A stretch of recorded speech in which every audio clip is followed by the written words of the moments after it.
नमस्कार दोस्तों, स्वागत है आपका हमारे चैनल वाओ इलेक्ट्रिकल पर। और आज हम बात करने जा रहे हैं व्हाट इज़ इलेक्ट्रिक ट्रैक्शन।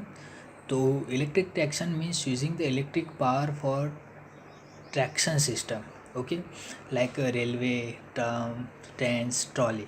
तो सबसे पहले जान लेते हैं ट्रैक्शन क्या है। द एक्शन ऑफ ड्रॉइंग और pulling something over a surface, specially a road और अ ट्रैक। तो उसे हम क्या कहते हैं, ट्रैक्शन। और इलेक्ट्रिक ट्रैक्शन मीन्स रोड और ट्रेल पर इलेक्ट्रिसिटी की मदद से आप किसी चीज़ को धकेल रहे हो। ओके, तो उसे ट्रैक्शन कहते हैं।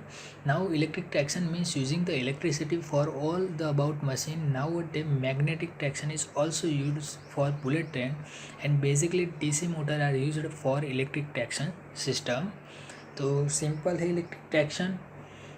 Electric traction means electricity use for something, pulling something. Okay, अगर आपके पास डीसी करंट है तो आप सिंपल यूज़ कर सकते हो मोटर से, और अगर आपके पास एसी मोटर है तो उसको रेक्टिफायर का यूज़ करके आप ट्रैक्शन का यूज़ कर सकते हो इन ट्रॉली, जिस कहीं भी करना चाहो तो इलेक्ट्रिक ट्रेन इस पर ही काम करती है, ट्रैक्शन, इलेक्ट्रिक ट्रैक्शन। तो थैंक यू, इतना ही।